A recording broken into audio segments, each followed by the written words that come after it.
Welcome back, everyone, to another episode of Securing the Future podcast. As usual, I'm your host, Jesse Metters, and my trusty co-host, Ramin LeMay. Ramin, say hi to everyone.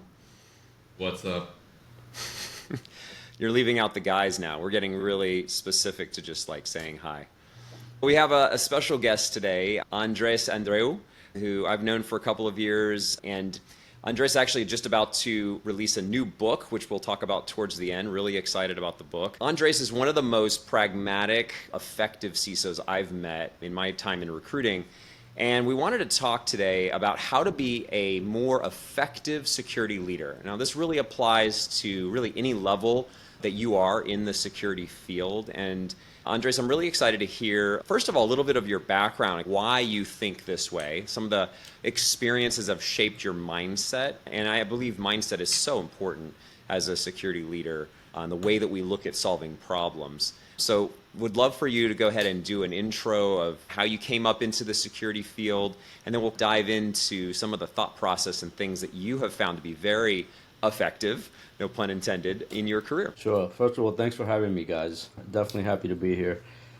So career-wise, I started my career in federal law enforcement in the early 90s, and I spent basically the entire decade of the 90s there. Had a couple different roles, but ended up spending the bulk of my time on the tech side building wiretap technology in those days. And this is back in the analog days before the transformation into the digital space. And so I really experienced firsthand what it was to not have a plethora of tools at my disposal. And whatever problem had to get solved, you had to go build a solution. And so it was that mindset point that you brought up, Jesse, is super important because that experience sets a specific mindset, right? You have to understand your problem space and then you have to be able to build a solution. When I moved on from the government space, I spent 11 years at a very large advertising agency, global ad agency, and I ran everything there from software engineering to QA to security. My role was pretty interesting in that I got to touch and build solutions that, I mean, the disparity between the solutions was fantastic to me as somebody who likes to create things. But I did perform all of the roles that are now part of really a cybersecurity leader, except those titles didn't exist back then. And for example, in 2001, 2002, I built my first AppSec program. It wasn't called AppSec, but now that in retrospect, it is exactly what I built. What happened for me as a side business during those days is I started pen testing web applications before everybody was a pen tester. This is in the early 2000s. Because coming out of the government, that was the standard security testing that we performed. And to us, so my first book came out in 2006 about penetration testing for web applications. And I used the term pen testing because the editor asked me to. See, to us, a penetration test was a physical penetration of a facility. That was the mindset in the government. So I didn't align that term with penetration testing of digital in the digital space. But the world was already changing, and obviously for the better. I consulted for many years after my days at that agency. I got to basically link up with the founder of a company, Bayshore Networks, and I think I was employee number 3, if I remember correctly. And I had the honor of being part of a team that invented 3 cybersecurity products from scratch. Wow. That was, I mean, talk about learning at depth and having to understand the problem space. That really pushed it for me. And I learned a lot during my days there. I think after we had an exit in Jan of 21, and then I took on a role at a public ed tech company, built out their security program. And now I'm here at Hearst as the Deputy CISO. Wow. Yeah, I think the experience you have at a product level is extremely valuable. I was just talking with another security leader that I know that moved into a product company for a while, and he told me, I've learned so much about what the customer actually needs and why our solution was important and how to configure it properly to solve whatever problem they were trying to solve. I would imagine that was a very valuable experience for you. Yeah, if I could give you a concrete example, I would love to because it'll show you how the mindset matters. One of the what turned out to be a fundamental flaw in the original direction of the product company was that the founder assumed he built an amazing platform, but he assumed that there were going to be OT and ICS security experts out there that could write the rule sets to enforce on network flows within those OT networks. As it turns out, those people don't exist. We didn't realize that at the time. So we had a platform that could do amazing things if given the right rule sets, but there was no one to write the rule sets. And so one of the challenges, so that affected our initial sales. And so one of the challenges, the board basically said, you got to figure something out. When we went back to attack that same problem, in essence, we built one of the early machine learning engines that existed. This was in 2012, 2013. I ended up with an international patent for that work. But we solved the problem by basically learning off live network flows and dynamically constructing the rule sets to enforce on the flows that came afterwards. Wow. And so we didn't think that way in the beginning. We got forced to solve a problem. But we had to understand the problem from the customers. The customers were the ones telling us, listen, I love what the product does, but I don't have anybody to write those rule sets. And so it forced us to step up our game. And that was a tremendous learning experience for me. The other piece, Andres, that you didn't mention is that you were an artist as well, right? So you're an author and then an artist. And I think just understanding your background, you're very diverse, a lot of different experiences, very structured, very unstructured, right? So you bring a different mix to solving security problems, right? And I'd love to dive into that as well as part of your background and how you use that to your advantage, right? Because I think, just to give you an example, a lot of times when working with people in security, I notice there's not a whole lot of imagination. Right? So there's a lack of that vision. Where are we going? Why? And how do you align that to the business? And a lot of that comes through having that vision, knowing what you're trying to achieve, and then setting tasks or initiatives to get there. How has that showed up for you, or how has that been an advantage for you as well? From my perspective, it's a tremendous advantage because your point, Ramin, about the lack of creativity in the cyberspace is totally valid. Artists tend to look at the world differently. For example, if I put up a still life, a vase, and a fruit, and you put 10 people in a room, the 9 that aren't creative are going to see that very literally. But the one that is creative sees it very differently, and that gets expressed in the art, in the actual final product. And I think that creativity, for me, has definitely come into play because I don't see the same limitations that a lot of my peers do. A lot of my peers see things in terms of, like, for instance, they've given up on the proactive protection aspect of security. And so they invest heavily on being responsive, right? BCP, DR, incident response, all that. And I'm not saying that's not important, but that's not the entire game. You can still be proactive if you know what you're doing, if you understand the problem you're trying to solve. And I don't mean to sound judgmental, but I think that's one of the missing pieces in the industry now. A lot of people lack the technical knowledge. They don't have that foundation to look at a problem, understand it at depth, and then understand what capabilities need to get put in place in order to be actively protected within that space. And so that creativity, and take attack surface management, for example. You talk to 9 out of 10 CISOs, you talk about attack surface, and they'll focus their conversation on the endpoint and the user. I only see that as part of the problem. I see HVAC systems that are in your building as entry points. I see physical entry points. I see all these different angles because my mind just works that way. When you're on the creative side, you look at all these angles differently. It's one of the reasons why I'm a strong proponent of bringing in folks that are in the neurodivergent space because they look at the world differently. They see angles that other people just can't see. And if you really limit yourself, you have to live within the confines of those limits. And I think that's what happens in this industry, right? Everybody comes in, we'll focus on BCP, DR, IR, and we'll get a SOC 2 report and we'll be fine. No, you won't. Yeah. And to your point, there's even, I would say, like business logic that I would challenge as a security professional, right? recently we had a client where they wanted our advisory support around their controls and around their process. And it was interesting because they very much knew exactly what they wanted. But when I started asking questions around what kind of data they have and why, I started poking holes into their business logic. And they're like, why is that relevant to you checking our security controls? And within 10 minutes of an intro conversation, our conversation of them expecting us to do an assessment or advisory of their controls turned into, why do you have that data and how do you reduce that data to reduce your attractiveness to a threat actor?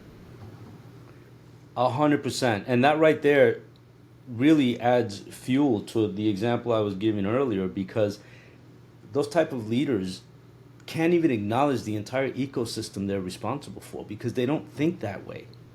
I'll give you an example. I know peers, and again, not being judgmental, it's just an observation. I know peers that have focused the majority of their resources on protecting the endpoint and protecting the user. Now, yes, totally valid. But if you look at that same organization, the crown jewels, the gems of the business are in a database somewhere, not in somebody's laptop. And that even if they breach a user, the chances of that user's object having full access to an entire database is probably null.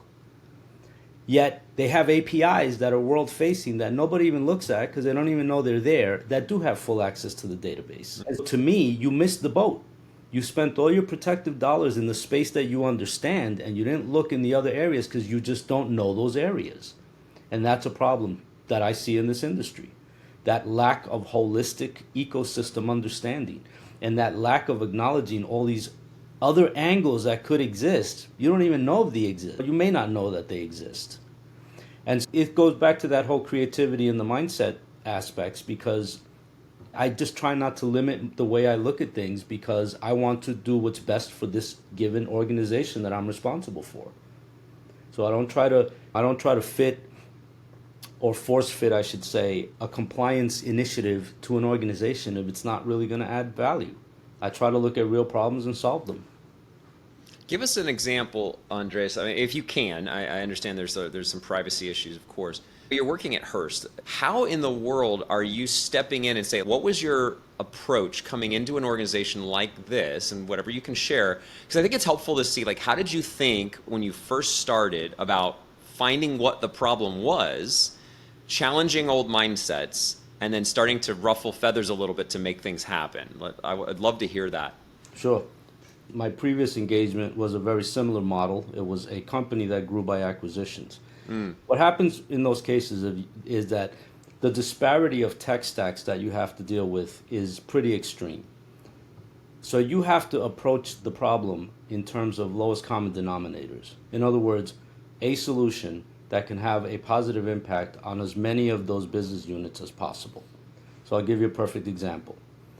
All of these entities have world-facing web applications. They're all written in different stacks and all that stuff. But HTTP is HTTP, period. So I attack it at the HTTP level. So I go to implement protections at that HTTP level from an inside out, from an ingress and egress perspective. And so that, to me, that's a lowest common denominator. You can't change HTTP. It is a well-defined protocol, and it is the transport mechanism for every web application, irrespective of what they're written in. Most likely, that will apply to APIs as well. Now, you can use different other transport mechanisms for APIs, but the majority of the world uses HTTP. All of a sudden now, one tier of layer 7 HTTP protection starts to benefit not only multiple business units, but multiple business units at the web app and API layer. That's my approach, because those lowest common denominators, you can't negate them. Those are reality. I don't get caught up in trying to put in point solutions based on specific tech stacks, because that doesn't scale. I do get caught up in trying to address it at those common tiers. It's the same thing with the data, right? So if you think about the HTTP, that's at the edge. If you come in from the inside out, now all of a sudden you look at data. Again, I don't care what your app is written in, data is data. And if you run in a database, whether relational or key value or whatever, it's data. right? And that's most likely what an attacker is after. Think about it. Attackers want one of two things. They either want to take you down with a DDoS, or they want to steal your data. If you strip away all the emotion and all the hype and all the this, that's what it comes down to. It's one of those two types of attacks. Or targets, I should say, not attacks, targets. And so if you think about it from a data perspective, again, doing discovery, figuring out what data elements exist, that's universally applicable. And now you start seeing that, okay, if I can at least address these two tiers, we have a much stronger posture as we move forward. That's my approach. Love that. Yeah, Ramin, you've also been through a ton of mergers and acquisitions. I'd love to hear your thoughts on this too, just because I mean, you had to develop a more pragmatic way of looking at these things to scale, right? You did 34 or 35 when you were at your previous company. Walk us through what were some of, was it similar to the way that Andres approaches things, or did you have a different way of looking at it? It's interesting because I had the role initially through the lens of security, and then I took on the role of also like cloud transformation and then technology and security and compliance. So it was an evolving role over time, but it depends on the intention of these acquisitions as well, right? So in my space, this was financial services. The challenge were you're buying a company and you're integrating them and you're looking to reduce overhead, right? There wasn't always an appetite for large investments for companies that were underinvested in technology and operations, right? So those are where we had to be creative in terms of a shared service model that we created that corporate could offer some of these entities at a lower rate, right? So they can consume that and be able to still bring their overall security maturity up. The challenge is, to Andres' point as well, as when you're taking on a new acquisition and you're doing it as frequently as Andres mentioned, the challenge is how do you profile these companies, right? How do you understand where the risk is for each of them and then prioritize an action plan, a roadmap for each of them, right? Because at the end of the day, they're all going to be in your pipeline. You're going to have initiatives trying to do your best with your resources and your investments going in the same direction, but you're going to have to pick and choose. And we talked about at the beginning doing effective threat modeling, right? And I think that really is helpful, knowing what the threat vectors are, right? If a company doesn't have an API exposed to the internet and they only work B2B, business to business, and that API is not open to the internet, there's a less likelihood of a risk there, right? That prioritizes them differently than someone that has an API that is exposed to the internet, right? So you have to factor that into your equation, into your algorithm as you think about how to wrap your controls around these entities. A lot of times when you're doing acquisitions as well, I've seen not only are addressing technology, right? A lot of times the parent company wants their technology used. You're also rolling out shared services, right? So there's a corporate entity with security monitoring, network monitoring. You're rolling that out. And it's really important to have these work streams aligned.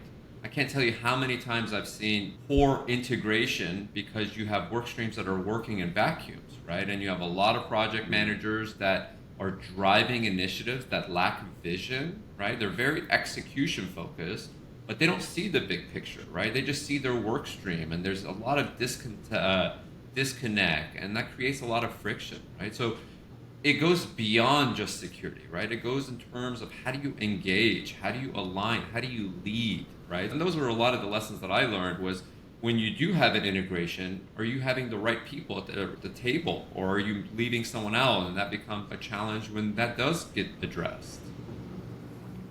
So those are totally valid points for me, and I love the perspective that you just shared. And what I'm about to say has nothing to do with Hearst or any specific company, but I can tell you from personal experience that there are cases where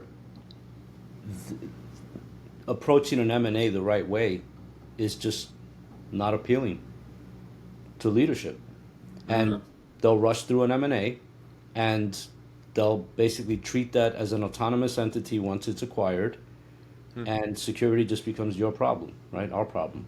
And that's just real world. There's nothing you can do about that. And that's really one of the reasons why my lowest denominator approach to me is still really important, because again, no matter how sloppy or weak the security of that acquired entity is, if I can at least add some protection, let's say at that edge tier, at HTTP for the web apps, I see that as valuable, because otherwise we have nothing, right? We have whatever we inherited. And I can tell you that in some places where I've worked in the past, integrations didn't even take place. Literally, those entities were just left autonomous to generate revenue. But security was an issue. And so I think those lessons, in retrospect, those lessons really forced my hand to come up with that lowest common denominator approach, because there is nothing else you can do. You can't add value in any other way. So, yeah, I love that perspective, and I just think there's a real world aspect here that sometimes things don't work out the way we want them. Like, I would love to have enough time to do threat modeling, to look at the risk posture of a company. I can tell you in some cases, the CEO just showed up and said, we're buying this. Did we look at it? Doesn't matter, we're buying it. Okay. And off we go. And so it's okay. There's nothing wrong with that. It's just reality. But you can't throw your hands up and go, okay, there's nothing we can do. There's always something that can be done. And that's where Andres, the effective leader, shows up, right? The effective leader in that scenario says, all right, so that is a constant. I can no longer change that outcome. What do I need to do to still be successful? Right. Come up with that plan, come up with however you're going to measure risk, come up with the investment you need, and put it in front of people in a way that they can understand it, right?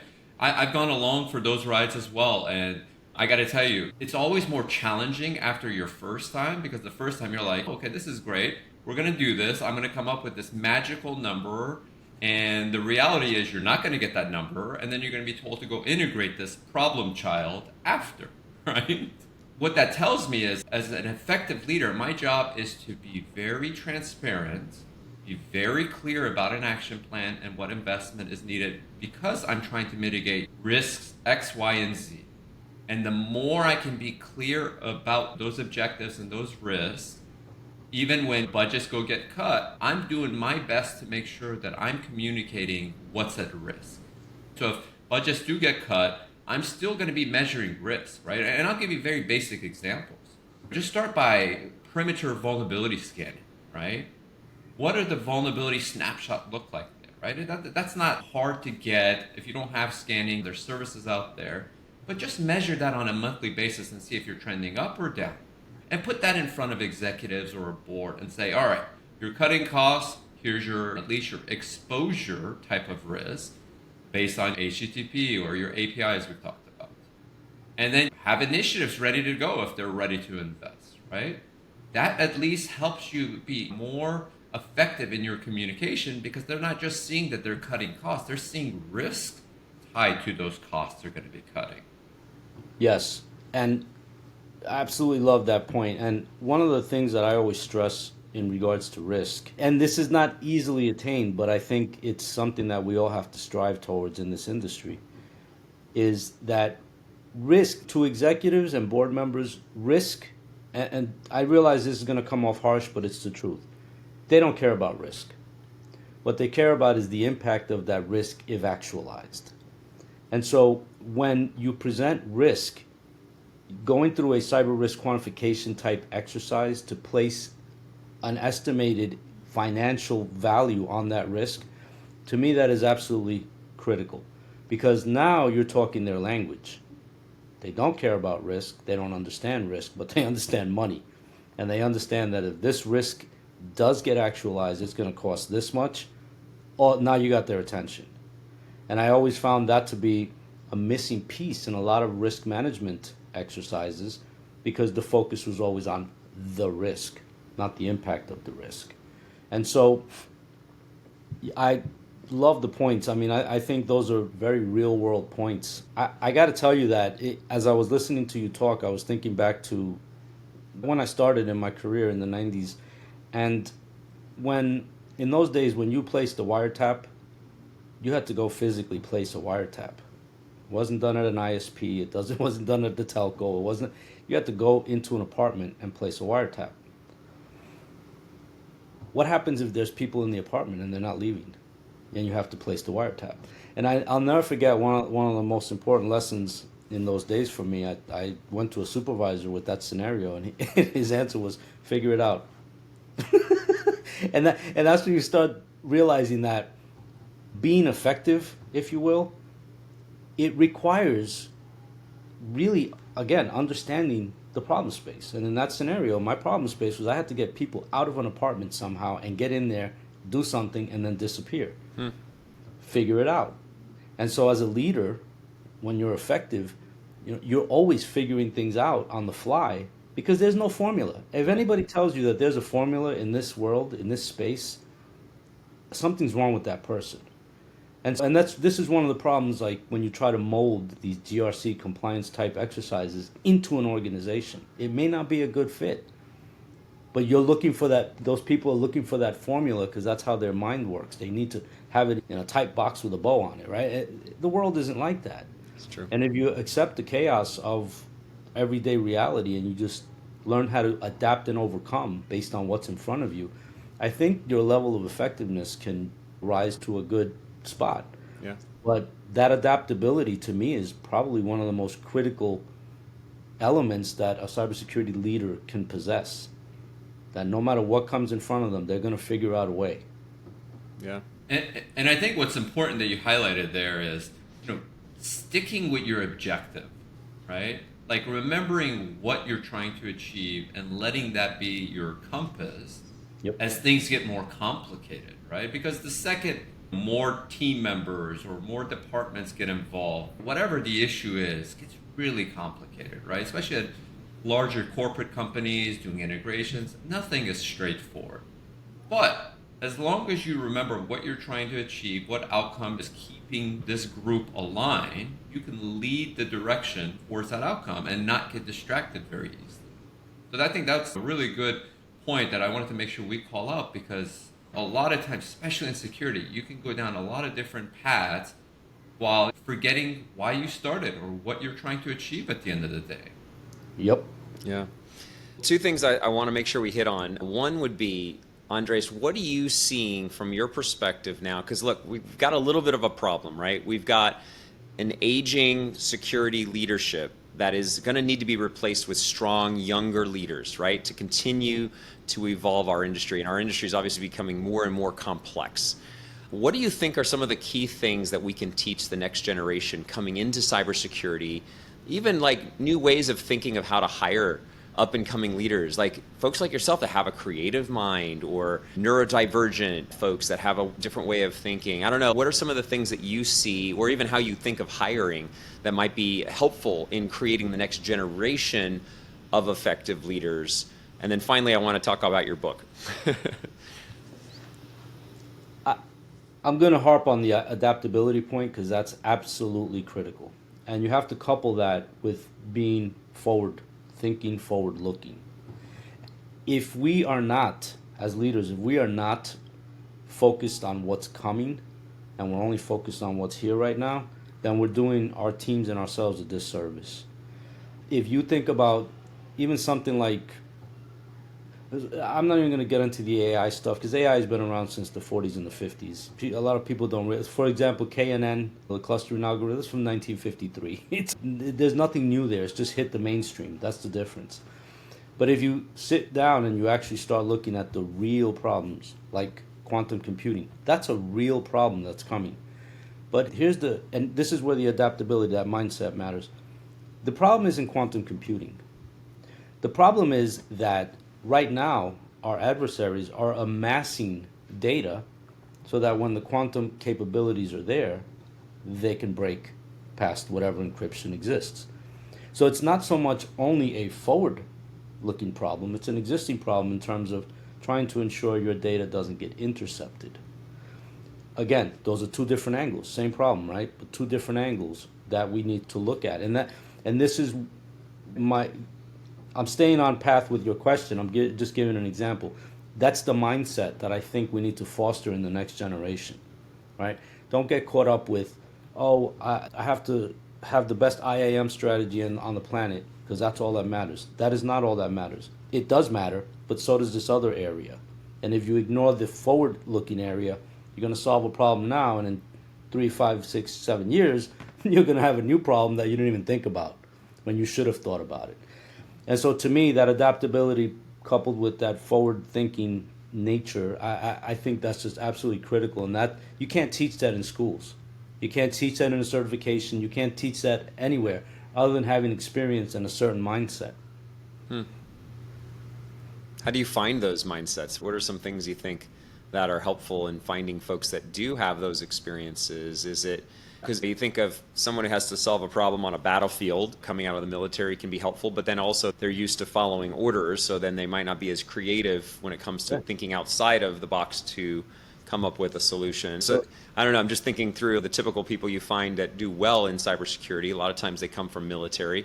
Military can be great, right? Because I mean, you're out in a battlefield trying to figure out how to set up a wireless network for your team, and you have very few resources, and you had to figure it out. That's great, because then you're coming in and you're solving problems at a much different mindset, as one example. But then maybe coming in, somebody who comes from gaming and thought of things in the way that they had to solve problems in these complex games, as an example. Maybe their mindset's different. I don't know. What are some things you've seen that have helped?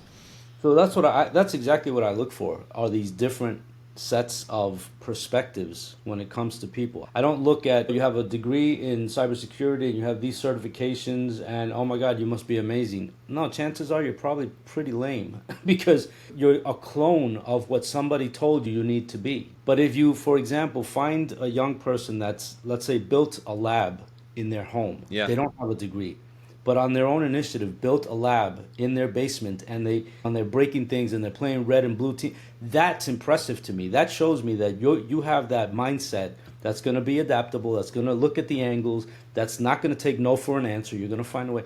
That's what I look for. I look for those, like the gamer mentality to me is fantastic because gamers are always adapting to something new. Exactly.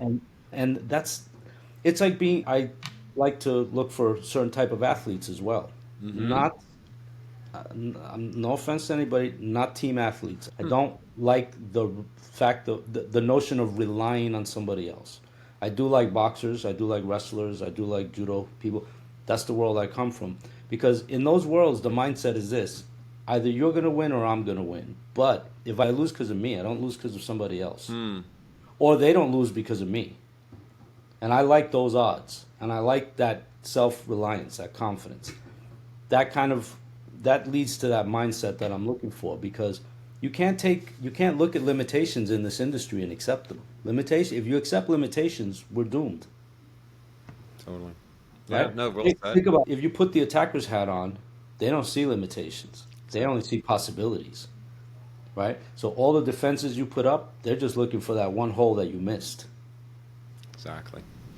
Oh. Well, yep, we're at the end of our talk, so I want to talk a little bit about your book real quick. Tell us a little bit about the book and what was your inspiration to write this? You'll find I'm very transparent and upfront. I had absolutely zero interest in writing a second book.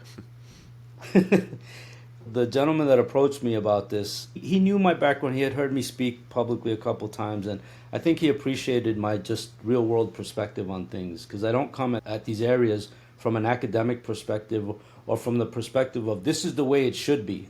I acknowledge that it should be there, but it's not. It's like this. And this publisher actually has a similar book, but it was very much in that space of this is the way it should be. And they wanted me to write something that is based on the way things really are, right? I mean, I do sprinkle in, it should be like this, but it's like this, and be ready for it, and maybe you think about it this way, these are the questions you can ask, right? So it's very much a real-world, down-to-earth perspective on being a cybersecurity leader. Love that. And I'm thankful for the opportunity. It's been a lot of work, but there have been people like yourselves that have been very supportive because I wanted to include a varying set of perspectives as well, right? The salesperson perspective, the VC's perspective. A lot of times CISOs think of their circle as just what a CISO needs to think about, but they don't realize that their world is molded by an entire ecosystem of outsiders. And so that's really a strong notion in the book to have those different perspectives coming in. Love it. What's the title of the book and when is it coming out? It's called the CISO Playbook. I don't have the final release date. The editor's working on it now. Okay. But as soon as I do, I'll let everybody know. We want to absolutely promote that. I mean, what a great opportunity, especially for the next generation that's maybe a security engineer wants to move their way into leadership. What a great way to look at learning all of the lessons that you have from your experience and being able to apply some of those things into their life. It's fantastic. Well, Andres, thank you so much for joining us today. This was really great. I'm excited to be able to release this out and hopefully makes an impact on that leader just looking for a mindset change, wants to stop and say, am I being really effective as a security leader? How can I think differently, and wants to change? You brought some really great points. Ramin, thank you as well for your points that you brought. Were fantastic, and we really appreciate the time. Hope everyone has a safe future as we secure the future together. Thanks for having me. You absolutely. Thanks, Andres. Take care.